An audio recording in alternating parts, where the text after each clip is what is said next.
Hi all, good evening. If someone can put a thumbs up and mention if I'm audible, that would be great. Yeah, thanks, Ranit. Good evening all. My name is Arun. I'm the marketing manager at Credila Financial Services. And in our series of knowledge sessions, we have a special guest today. Before I introduce the special guest as well as his organization, I'd like to touch upon Credila Financial Services for those who haven't heard about us. So, Credila Financial Services is India's first dedicated education loan company. And having been in existence for almost 2 decades now, we have supported over 210,000 students, and this is across 60 countries and over 4,000 institutes globally. In our stride to keep supporting more students, we have a special guest with us and a strategic partner with Swiss Education Group. Now, to give you an overview about the Swiss Education Group, SEG as it is abbreviated, it is the largest private educator in Switzerland. It currently operates four of the world's top hospitality schools, including Swiss Hotel Management School, the Caesar Ritz, HIM, and Culinary Arts Academy. Now, all these four schools rank in the top seven schools in the world as per the QS ranking of 2024. With nearly 40 years' experience in hospitality, business, and culinary arts education, SEG is firmly rooted in the great tradition of Swiss hospitality. SEG is committed to equipping students with the leadership and entrepreneurial skills they need to thrive in the hospitality industry and beyond. Now, from SEG, we have a very special guest, Mr. John A. Daly, who's the Academic Director Asia Pacific at SEG. He's originally from Ireland and has established himself as a prominent figure in the realm of hospitality education. With a wealth of experience spanning over 2 decades, John has excelled in various high profile roles within the educational sector. His leadership as the General Director at VET by EHL for both Hotel Academy Fuquoc and Hotel Academy Saigon highlights his significant contributions to the hospitality education sector in Asia. John's long-standing association with the Swiss Education Group, which spans 19 fruitful years, during which he has held esteemed positions such as Dean of Hotel Institute, Montreux, and Director of Quality Assurance. His dedication to the field is further exemplified by his roles as a fellow and former deputy chair of International Center of Excellence for Tourism and Hospitality Education. At all these roles, he has played a key role in advancing global hospitality education standards. Furthermore, educated in Ireland, John boasts a comprehensive academic background, holding a bachelor's degree in hotel management from GMIT and a master's in international tourism from the University of Limerick. His commitment to lifelong learning is evidenced by his additional qualifications, including a postgraduate certificate in higher education from the Open University and an MA in education from the University of Derby, along with a professional certificate in e-learning ecologies from the University of Illinois. Welcome, John, to the panel.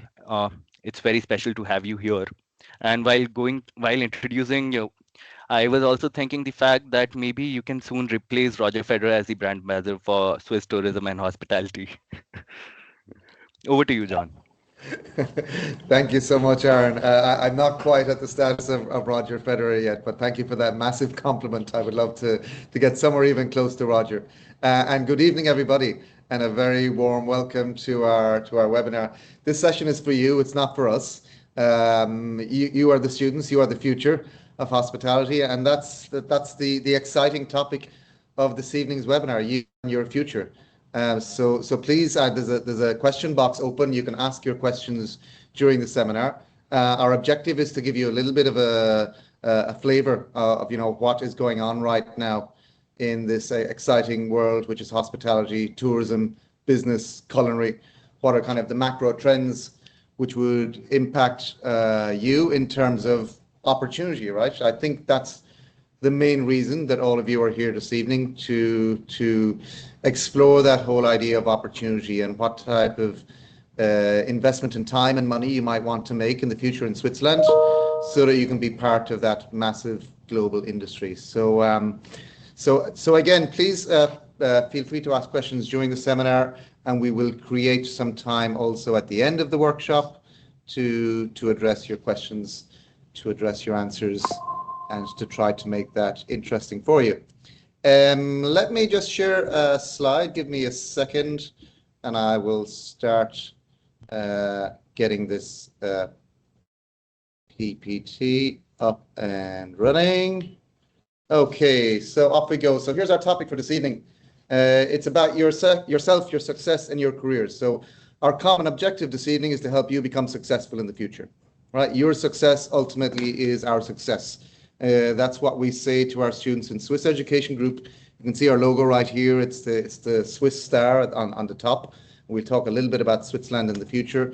But we firmly believe that investing in students and having a student-centric model in our Swiss education system helps the school become better and helps our industry as a whole become better. So I suppose that would be point number one for you to think about this evening, that education in Switzerland, and particularly in Swiss Education Group, unlike other global universities, is extremely student-centric, not teacher-centric.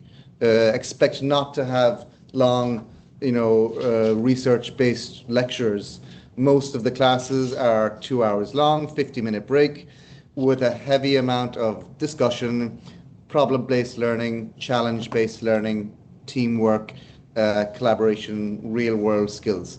So that's the first kind of message. You can see in the background picture an image of Switzerland. That's actually one of our schools. On the top right of your picture, it's Co Palace. It's a beautiful building built in the year 1902. It's one of the more famous palace buildings in Switzerland. And it's today where we house our students in Swiss Hotel Management School. So the windows that you see are student bedrooms, and the balconies that you see are student balconies. And the view that you see is the view that you will see if you're a student in Swiss Hotel Management School. That lake is Lake Geneva, and what you see on the other side of the lake is France. You're overlooking the French Alps, and you're living in the Swiss Alps. So that might give you a little bit of a feeling. We've already done my introduction, so we don't need to go through that again. It's us. Real world learning is what I emphasized before, and a big part of studying in Switzerland is, focus on these practical skills, real world skills. In other words, when you graduate, you're ready for this uncertain future, skills for the future. We don't focus on jobs, we focus on skills, because jobs, basically, ladies and gents, if you're going to university now, you're preparing yourself for jobs that have not yet been invented. You're preparing yourself for an uncertain future. And that is why we focus on your skills as opposed to jobs per se. It's a visual representation of what Aaron just represented, and we're extremely proud that after 19 years of very hard work, we've now grown to be the biggest private educator across Switzerland. We've got Swiss Hotel Management School, and it's ranked number 2 in the world for a hospitality school. Césaritz College of Switzerland, which is a blend of entrepreneurship, business, and hospitality. It's a University of Applied Science. It's ranked number 3 in the world. HIM Business School, it's purely focused on business. You got your Bachelor of Business. It's ranked number 6 in the world. And our most popular school in India, the superstar in India, is our Culinary Arts Academy. That's the number 1 culinary academy in Switzerland. It's the only academy ranked in the world, and it comes in at number 7 overall in tourism, hospitality, and culinary schools. All of those schools are doing 3-year bachelor degrees, not 4 years. All of those schools are doing minimum 2 paid internships, and all of those schools are teaching languages as well as a learning outcome. Here's a little kind of picture of where you would be living and learning if you decide to continue your education in Switzerland. You're right in the center of Europe. So if you look at those dotted lines, Paris, Brussels, Berlin, Barcelona, all of those just a short flight away. So again, that is part of the Swiss experience. If you study in Switzerland, you're really getting a European visa, not a Swiss visa. It's called Schengen, which means you have a passport and a legal right to travel all around Switzerland all around Europe during your study time. So again, that European experience is a big part of the educational journey. Who choose hospitality, who choose business, who choose culinary, who choose Switzerland. And the branding of Switzerland becomes your branding when you graduate. So look at those rankings. That they are the stories that you tell when you finish. You lived in a country that is number 1 in the world for innovation and freedom. Number 1. So that becomes part of your brand. You study in a number one destination. You're a number one student. You're a number one graduate. You're part of that number one club, right? And you see that's not the only rankings. You look at competitive happiness. They're very happy people. And it's also an incredibly peaceful country, very safe. I know for parents, some of your parents' safety and security is extremely important for you. And these things that are associated mostly with Switzerland is its reputation for an educational hub. You know, some of the best research institutes in the world, like ETH Zurich, EPFL, are Nobel Prize winners for sciences and so on and so forth. But also Switzerland, as you may know, is the number one country in the world reputation for hospitality schools. So most of the top hoteliers in the world and most of the top hotels in the world probably have a graduate from a Swiss hotel school. So again, you become part of that exclusive club. If you've studied there, people from that background want to hire people from that background. So if you've studied at Swiss Hotel Management School, you know, you become part of that membership of other graduates who've been in that school and who are probably in leading positions in large hotels and businesses all around the world. The other unique thing that I just wanted to, I won't go through all of these, but if you look at the top right-hand side of your screen where it talks about paid internships, that's a really big factor which attracts many of our students to come to Switzerland. Number one, you can have an internship and work 6 months, 2 times before you graduate in 3 years. Number two, you're going to be paid. It's the law. You must be paid when you work in Switzerland. And that's a minimum of 2,200 Swiss francs before tips. And that's not a bad starting salary for a student without experience. Find another country in the world is going to give a good basic salary for a trainee who has not had working experience before. So that's a great start, you know, to have Switzerland written on your resume, to earn a salary, to work there, and to have that part of your personal branding. That's just hello from the cows. Okay. Here's some of the images. It's a Lavo. It's near our school in Montreux. It's where you will spend some of your weekend time, and you will be traveling on the ferry, as you can see down there at the bottom of the screen, over and back to France. Let's take a quick look at this video. We might not look at all of that, but just a short intro before we get cracking on jobs, trends, and opportunities.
Okay, so the reason I showed this is because I think if I was in your position and I was thinking about my next step in educational journey, of course I would be thinking about what is the best school.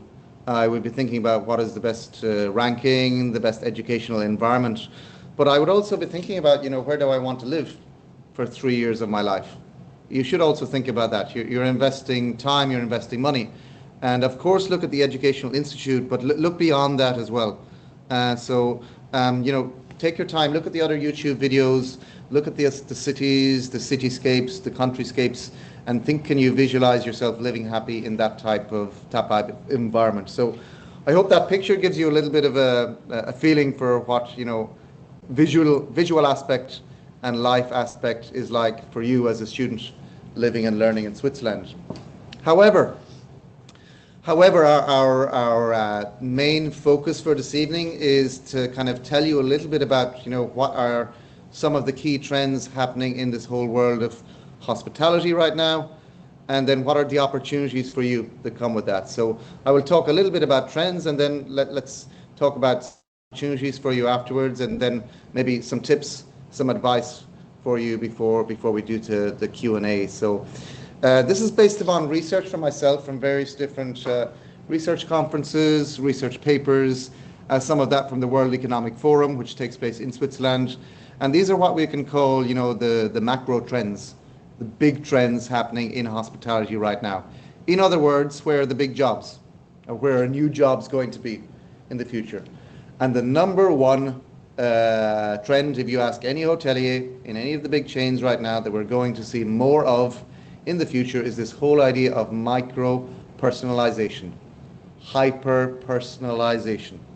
All of the big hotel brands and businesses are moving away from a standardized product to a customized product, a special service for a special customer who will then pay a special price. It comes down to money. It's a business decision. It's not just because the customer likes it. It's because you as a business person want to attract the premium customer. And the premium customer wants to feel special. They want to feel different. And they want something hyper personalized for them. And that can be achieved nowadays with point number two. All of you probably have ChatGPT. You're reading about artificial intelligence every day in the news. The biggest global trend around the world right now is the rise of artificial intelligence. We're only at the tip of that iceberg. And artificial intelligence is one of those mediums that help us achieve micro-personalization. So point one and point two are very much interlinked. So certainly big job opportunity for those of you who could find out how to personalize a service even more. Those of you can figure out how to manipulate technology and AI to make that process faster, cheaper, and more efficient, so that your end customer gets a more personalized service, and therefore they're going to pay a premium price for that. So I suppose those are kind of the big top trends that people are talking about in conference nowadays. And then the other one that you see a lot nowadays coming out of since COVID is the rise of bleisure. What is bleisure? It's business and leisure combined together. Bleisure. The whole idea of the business trip combined into pleasure. People are trying to travel a lot more, the travel that they could not take during COVID time. We're calling it revenge travel. All the holidays that people could not take during COVID, they're taking it now. So when people take a business trip, they're building in a leisure trip into that. So you're going to see hotels change more into destinations, where you have a hotel room which is a dynamic space, where it can be a family space, it can be a working space, it can be a leisure space, where you can book your spa treatment, where you can do your shopping, you can do your business meeting, all at the one place, all at the one convenient location. So business travel is back. People are loving to do the face-to-face meetings. However, people are extending their business trips. Okay, so again, if you can tap into that pleasure market, there's money there, there's growth there. The underlying message for the younger travelers of today, your generation, Generation Y, Z, Generation Alpha, sustainability, green tourism, environmentally friendly tourism, extremely important to today's younger travelers. In other words, the money of the future.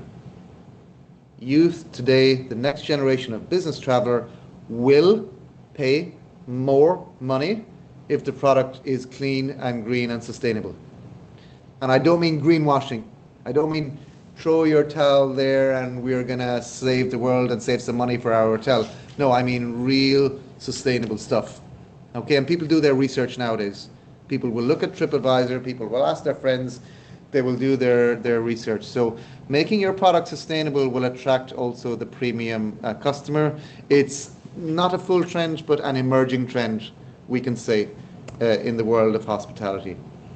Remote travel experiences is something very cool and very trendy, where you can have, you can travel on holidays without even leaving your own home.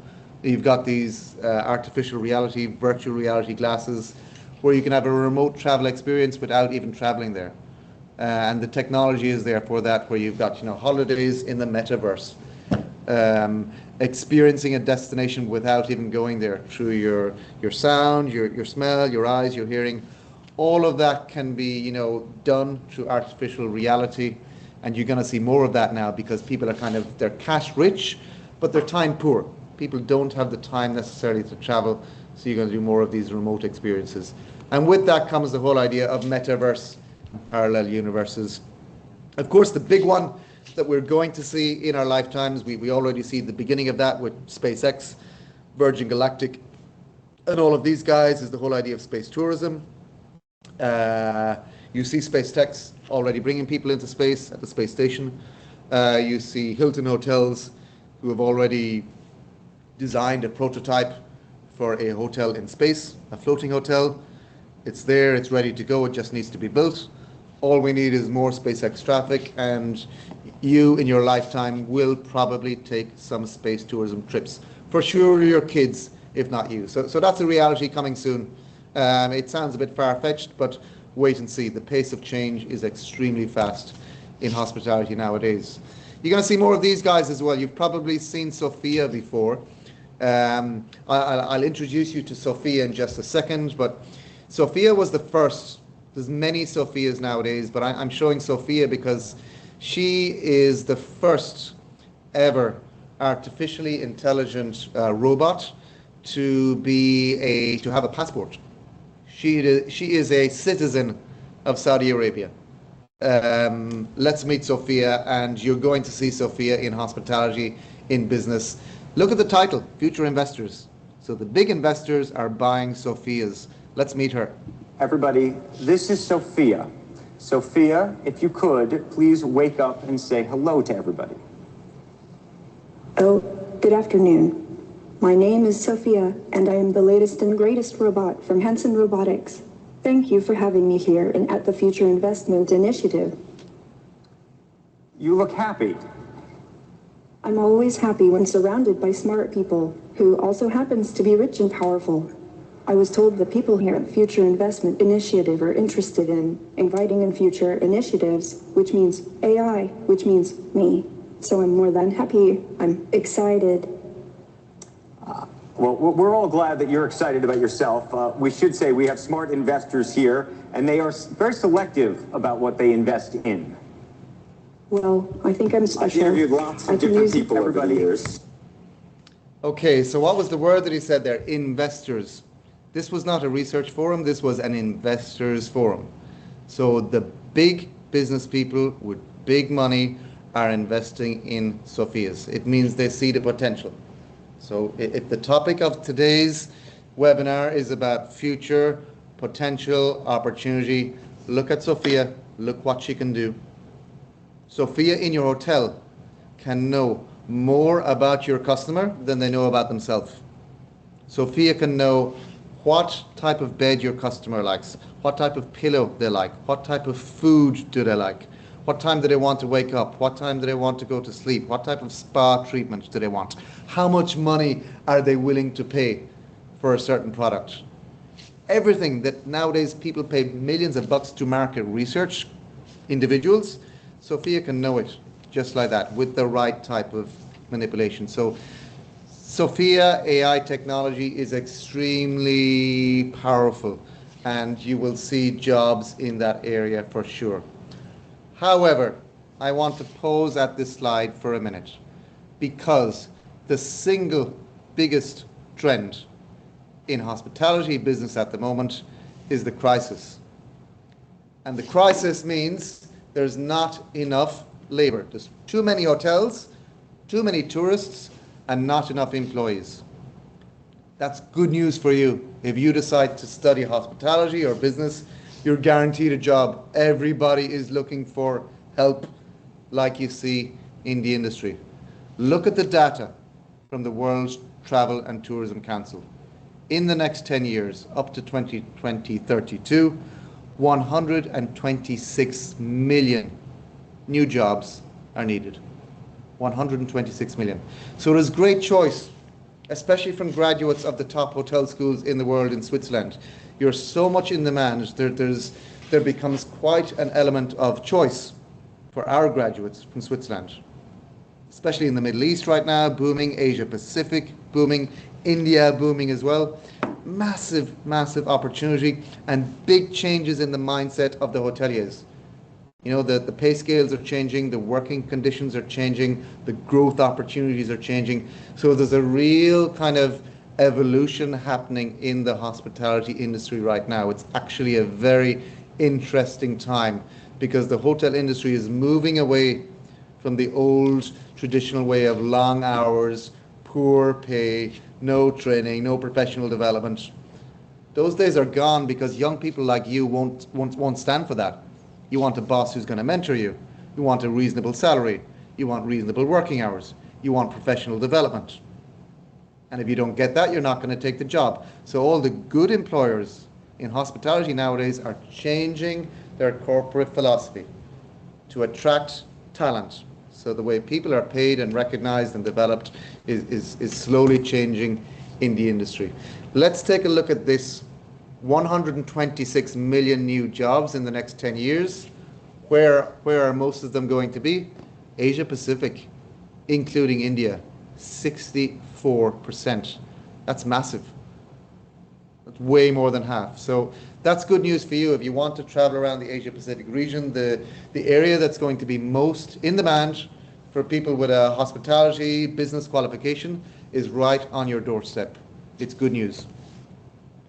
I took a look at India actually today, and India is actually, it's now the biggest consumer market in the world. It's experiencing, you know, one of the most positive growths in the world. So by all means, if you go to Switzerland, travel around the world, but India is a fantastic place to come back to right now. I mean, find another country in the world that's experiencing 25% growth in travel and tourism. $23 billion revenue at the end of 2024, 9.6 growth from 2024 to 28. You will not find another industry who has that type of growth. You won't. So you're looking at, you know, biggest opportunity piece of pie in the world right now.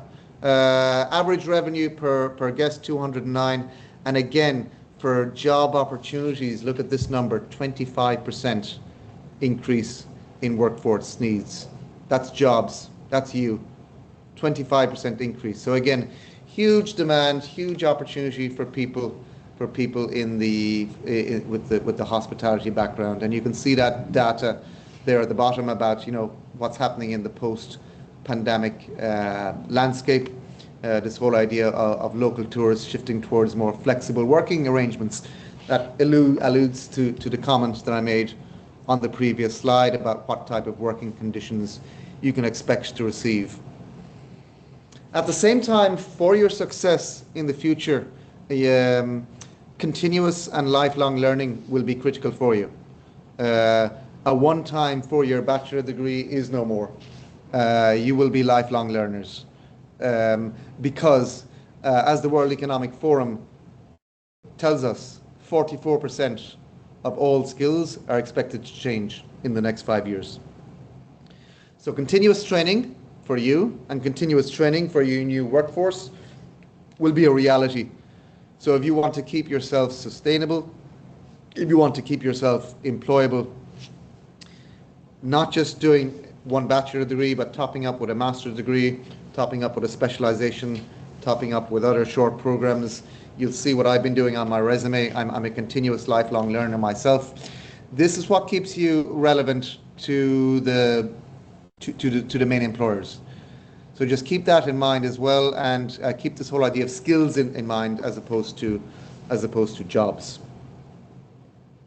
And these are the top 10 skills which are most in demand this year and beyond.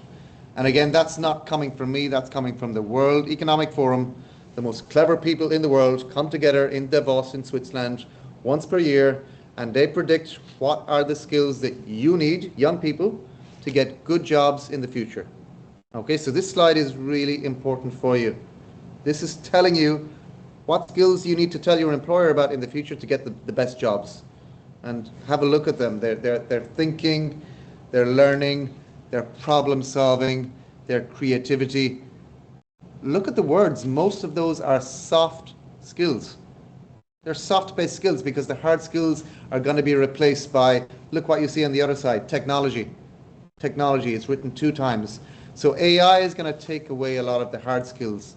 Leadership, look at this stuff, resilience, stress, problem solving, ideation. All the stuff that the robots cannot do, the stuff that the humans can do, those are the skills that will get you the best jobs in the future. And I have some good news for you. If you decide to study hospitality and culinary, I did a piece of research and I looked at these skills and I compared them to our learning outcome. Look, everything in red. Leadership, problem solving, strategy, adaptability, technology, creativity. These are our guaranteed learning outcomes for hospitality and culinary studies in Switzerland. That's good news.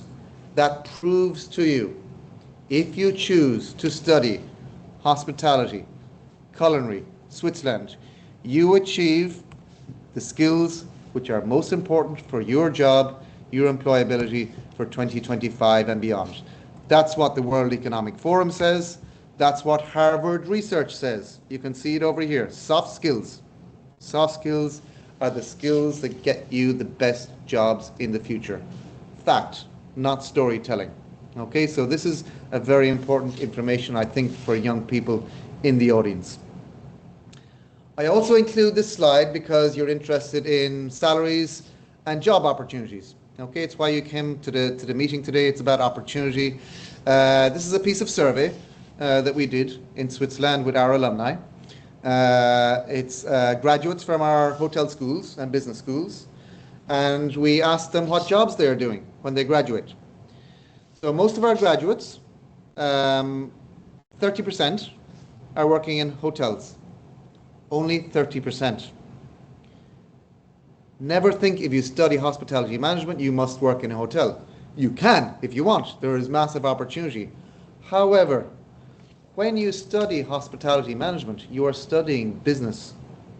You are studying customer service excellence. That's what hospitality is. It's just a business focusing on customer service excellence with a bit of food and beverage and stuff like that behind it. So you're essentially studying a business degree. It's why so many of our graduates are working in consulting, finance, real estate, education, technology, sales and marketing, all of those business-related jobs. Okay, so the whole idea of having a transferable skill, a skill that you learn in Switzerland and transfer out, to all of those related industries. And then have a look at the salaries, right?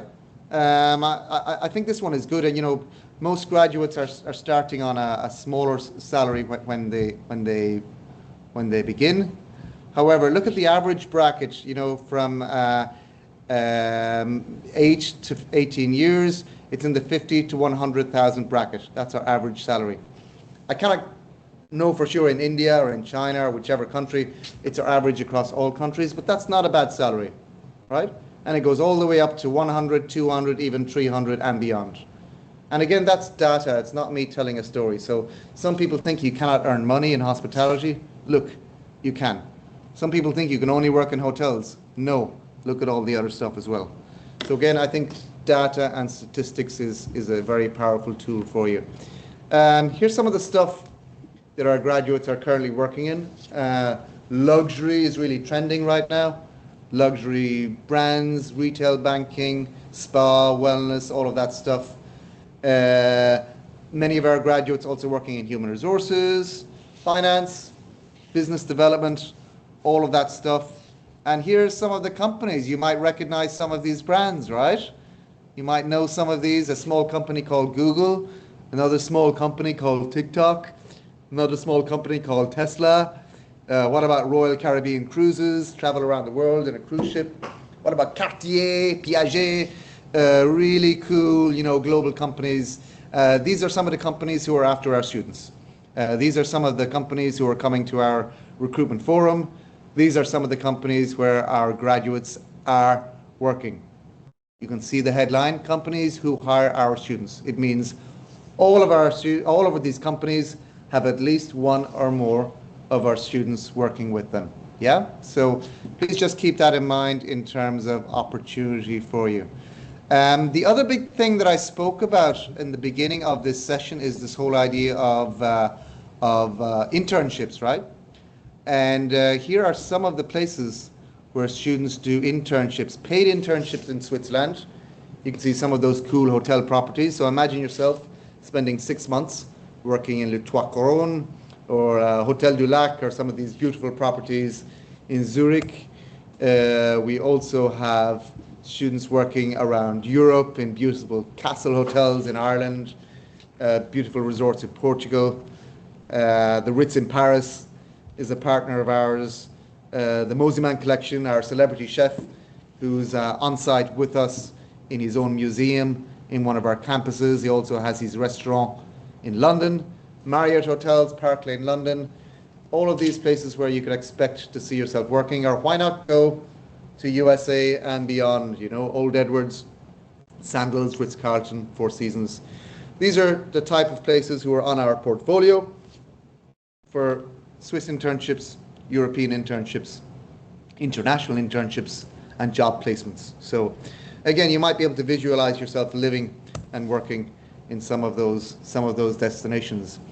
Here are some of my former students, and I like to, maybe you can visualize yourself in some of these roles in the future. And if you've got the right type of mindset, which is what we teach in our schools, not just business skills, but behavioral skills, ways of thinking, ways of being. And because of that, we get great jobs for our students. So look at Denitza, she's a consultant now in Canada. Lucas is an investment analyst. Christina is in e-commerce. And Roykin is, he's an investor, he's in investment banking. Nin, she's the girl that I mentioned before, she's working in Google.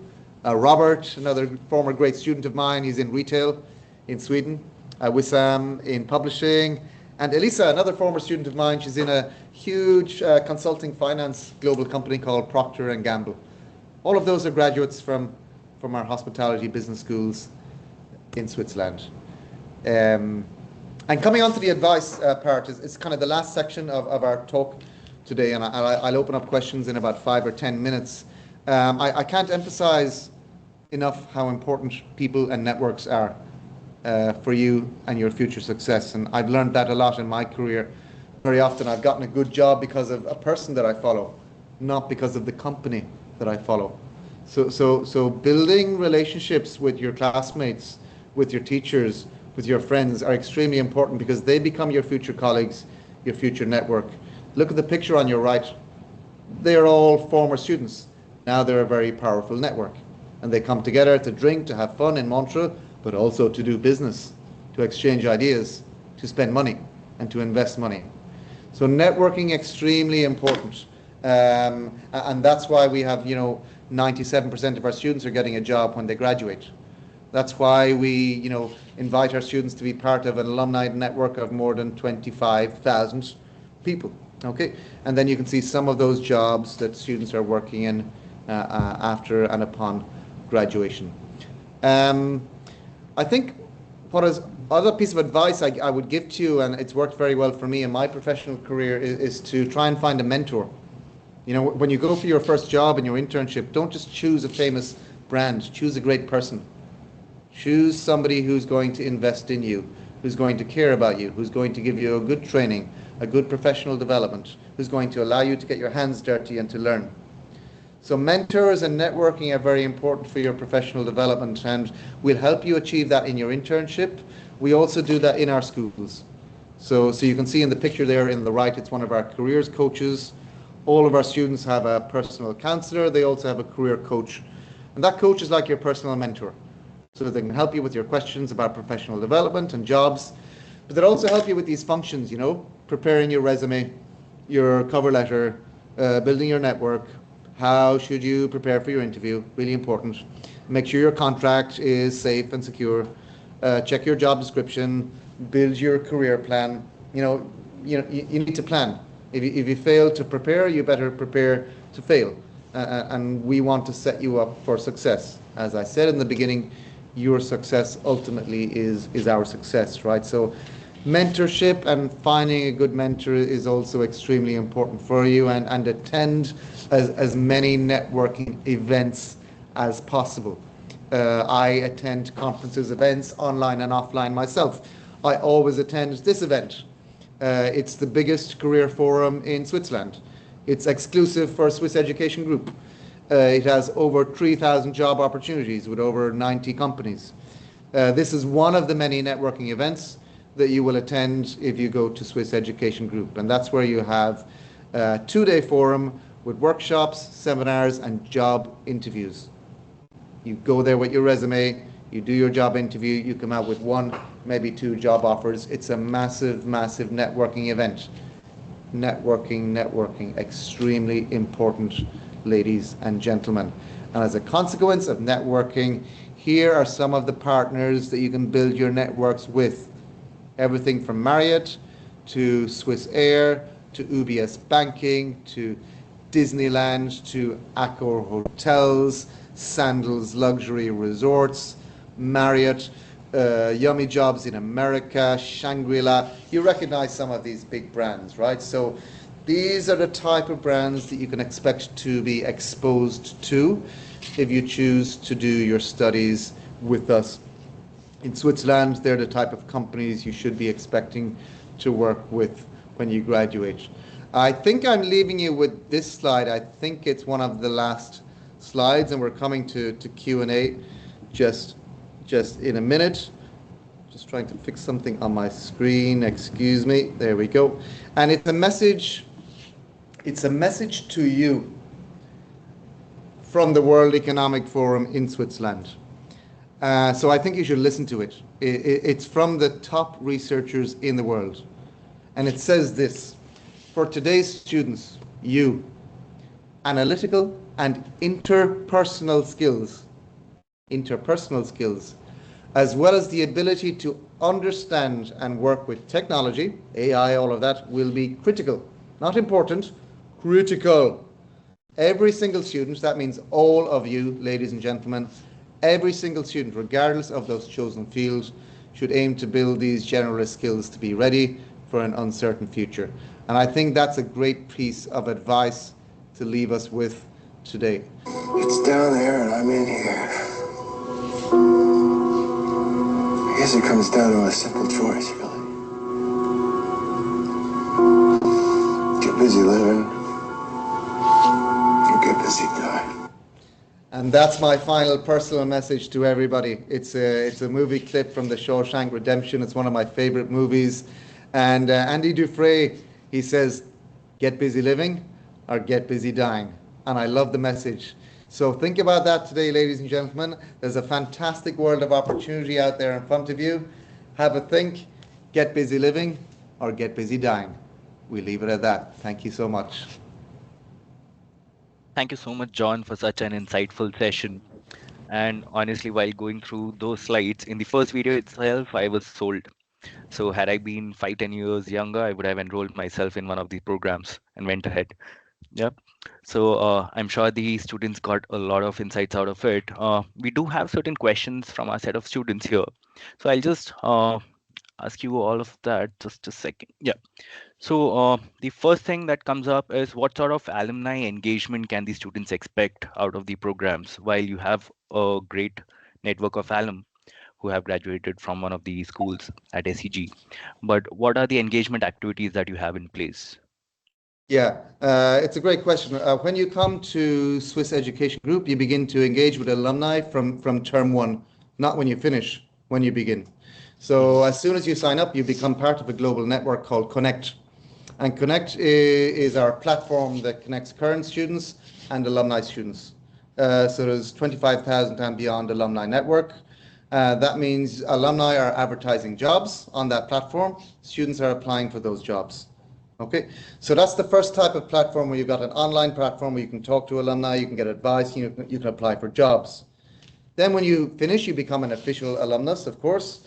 And we have alumni manager in Switzerland who holds alumni reunions globally. I've been to an alumni reunion last year in India, been to one recently in Indonesia. There's one coming up soon in Malaysia. So we have those networking events on an annual basis to come together, to drink, to have fun, to party, but also to look at job opportunities. That's what people were talking a lot about in my recent alumni event. Who's hiring, who's firing, what's happening in the landscape. So alumni and networks are extremely powerful, and it's a top priority of ours from day number one when you arrive at the school. It's not something that happens afterwards. Yeah, I hope that answers the question. It does, John. The next tab that I have here is what is the sort of cost of living for any international student in Switzerland, and how do they manage their finances? I'll just leave one more thought there because this question is equally important for us as an organization because we fund not just the tuition fee, we also happen to fund students' cost of living that is associated with their 1 or 2 years of their education. So even we would like to get some insights as to what is the sort of expenses that are involved. Yeah, yeah. Well, Switzerland has a reputation for being expensive, right? Switzerland is one of the highest standards of living in the world. So you're right, it has a high cost of living. It's why we plan our fee structures in a way that allows students to enjoy living in Switzerland without additional expense of their own. So the way we price our programs, unlike other schools around the world, is a full package. If you go to a hotel school in Australia, you'll pay your tuition.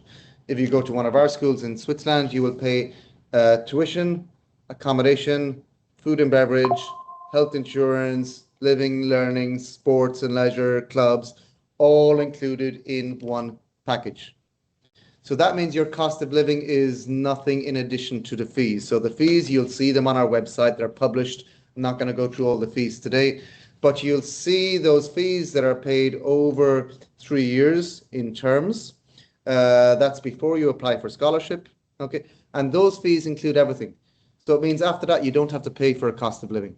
You just bring some spending money. If you want to spend a lot of money on nightclubs and party, like any city in the world, you can. If you want to take one trip per year, fine. If you want to travel every weekend, it's going to cost you more money. An EasyJet flight around Europe is usually about $100. A meal for one person is maybe 25 to 30 Swiss francs. Okay. A train up and down to the school is usually included in your fees of the school. If you want to take a train to the next city, it might be $10 like that. So you manage your finances, and typically our students come and stay with us for 3 years, and they usually will do a couple of trips during that time, and they're going to do internship. And during your internship, you're traveling, so you're doing tourism, you're visiting Correct. Paris, or you're visiting Geneva, or you're visiting Bern or whatever, and you're earning money at the same time. So don't forget, during the 3 years, half of that time you're going to be working, you're going to be earning money. So that also kind of reduces the cost and the financial burden. So yes, you need to come with a budget, but yes, we've planned our curriculum in such a way that you can enjoy living in Switzerland without having any additional financial burden unless you want to. Okay, in theory, once you've paid your fees, you don't have to pay any more. We've covered everything. So any money that you bring, it's just for you, for extra stuff, right? That you want to do. That's great to know, John, that all the expenses are covered in that particular package that you're offering. Uh, I have a follow-up question to that. While we talked about the cost of living, are there any sort of scholarships or financial aid opportunities that are available to international students? Again, Yes, while we are financially supporting students in their higher education dreams, but even we wish for a scholarship for that particular student because there's nothing like it. That's the best way to go about it. So, absolutely. what are the opportunities available with you? Yeah, scholarships are very important. Historically, we did not do scholarships, but we listened to the marketplace, and the most common question that we get for students is, "What about the scholarships?" So it's great to have individuals like yourself helping students with financial aid. If there's an additional help that we can offer through scholarship, we are now doing that. Okay, so scholarships need to be applied for. You need to put in a cover letter, a resume, your grade point average, your transcript, and you will do a scholarship interview. In the interview, we're trying to see how good is your academic background, your professional background, your skill, your behavior, and your readiness to fit in Switzerland. In other words, how well can you contribute to our environment in Switzerland? If we think you can be a great student in our classroom in Switzerland, you can probably get a great scholarship. If we think you're going to be an average to poor student, you can get a lesser scholarship. Okay, so that's what we're aiming to look for when we look at our scholarship applicants. How much can they contribute to our school being a better place, right? In terms of their willingness to participate, and what are the previous learnings that they can share inside the classroom. Scholarship amounts go from 5%, 10%, 15, 20, 25, sometimes even 30. It's unusual. Our average scholarship amount is 15.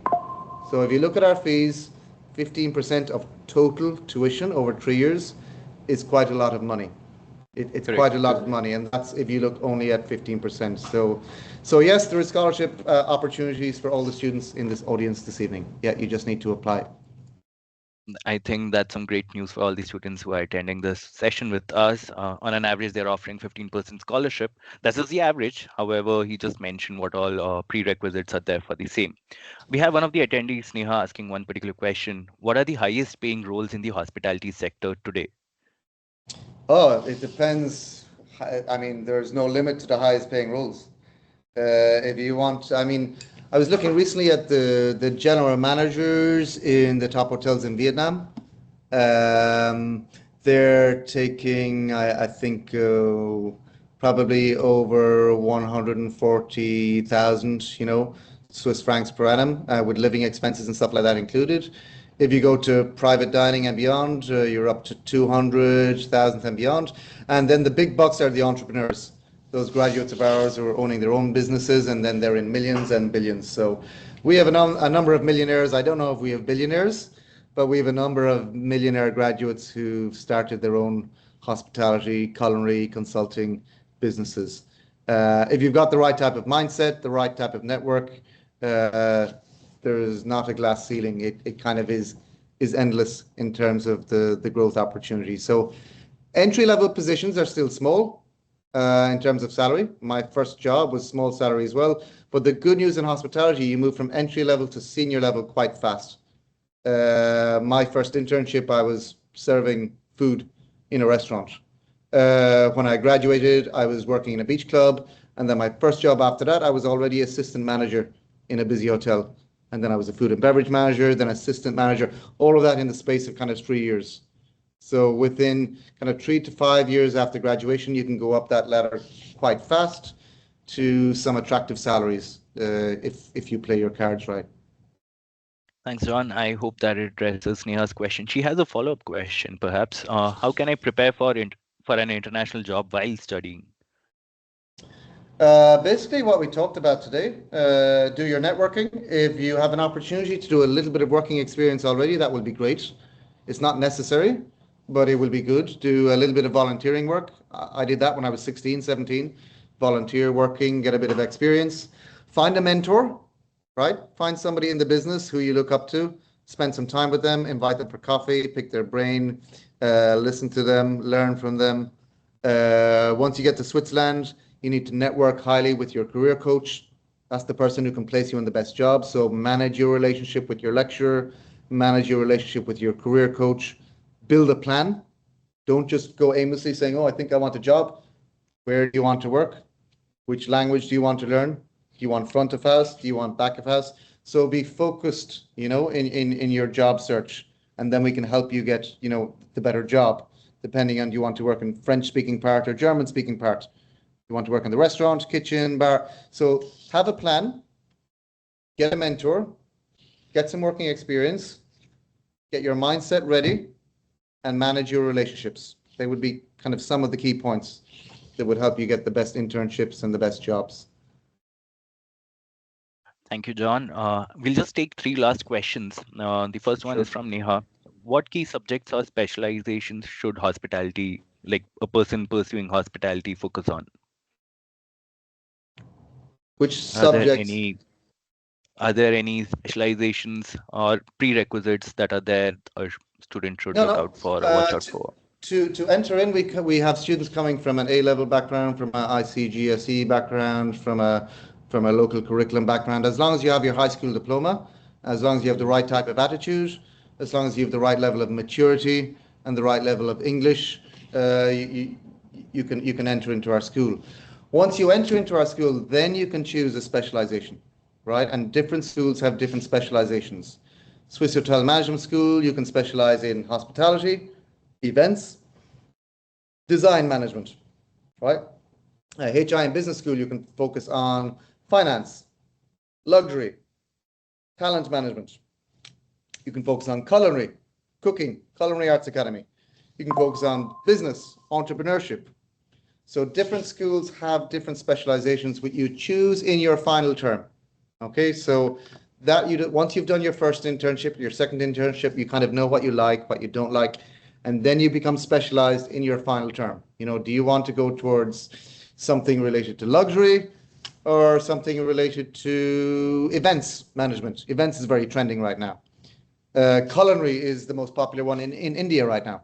A lot of India students are wanting to specialize in culinary. So those are some of the specializations that you can choose afterwards. But before you come, just get the right attitude, get the right mindset, get some working experience, that kind of stuff that we already spoke about. Fair enough. John, now this is a very critical and important question for all the attendees today. What are some of the visa and work permit regulations for international students at Switzerland? Switzerland is very regulated. There are regulations you need to apply. It takes about 2 months. We will help you with that application. You need to have all of your documents and everything ready. We have a local agent and a local regional manager who will help you with that. However, the success rate is very high. More than 95% of applications are accepted. Okay, so as long as you get your paperwork right and you do it in time, 2 months, right? Need at least 2 months. There's a very high acceptance rate. And that allows you to travel and work in Switzerland, which is almost impossible to do. Even Europeans who want to come into Switzerland cannot. Very difficult.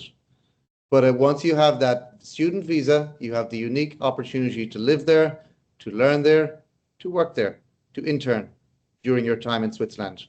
So you can do minimum 2 in one of our schools, even 3 working experiences in Switzerland paid with that visa. Okay, so that's quite unique. Other people who aren't studying there cannot do that. I'm an Irish citizen and I got a job in Switzerland, but to get my working visa, let me tell you, was very difficult. My employer in Switzerland had to write to the government and they had to try to prove to the government that they could not find a Swiss person for that job. Right, so that's how difficult it is for non-Swiss people to work in Switzerland. However, if you're the student, you get your visa, you can do your intern there. So again, that shows you how exclusive the story is when you graduate. Very few people in the world have had the opportunity of studying and living there. So again, that's a unique selling point that you kind of have for the rest of your life after your study time in Switzerland. It's what your visa gets you. Yeah? Yep. Fair enough, John. Just one last question we have for the evening. How do SEG programs incorporate practical learning, that is industry experience or hands-on experience, to prepare students for the real-world challenges? While we talked Well, about AI and tech during the presentation, so how do you yeah. see this unfold? Yeah, we like more than 50% of our curriculum is practical learning. If you look at that, Some of our exams are managing a banquet. Some of our exams are doing a presentation, doing a debate. We use challenge-based learning. We do problem-based learning. We have some written exams, but all of our exams are not written. A lot of those are kind of practical-based. As I said in our slides, we're focusing on soft skills, and you can't measure soft skills in a written exam. You can only measure that by practical experiences. So I think one of the reasons that we have our good ranking and one of the reasons that we have good reputation is exactly because of that, the practical learning element. Of course, the internships are critical. That's all practical. However, in the school, you're not seeing 2-hour lectures. You're seeing practical interactive sessions, problem solving, discussions. There's a bit of theoretical background, but building those human skills, the soft skills in the kitchen, in the restaurant, in the banquet, in the presentation, in the debate, in the project, that's where you're getting, those skills for 2025, 2027 and beyond. It's through that practical approach. And that's what we're known for. If you ask employers about SEG, what are they good at? They're going to tell you the soft skills, not PhD, not research. It's the soft skills. That's what we're good at in our schools. Yeah. Fair enough, John. On that note, firstly, John, thank you for such an insightful session. I'm sure a lot of us have drawn a lot of insights out of it, and this would definitely be helpful for our future and onward journeys. So thank you so much for taking out time from your schedule and being with us here today. To all the attendees, thank you so much for joining the session. Keep following Credila Financial Services. We keep conducting knowledge sessions through and through the year. Uh, we look forward to engaging with you more. All the best and thank you. Big Thanks, pleasure. John. Thank you very much, everybody. Thank you, Aaron, and good night and goodbye, everybody. Good night. Thank you. Bye-bye. Thank you.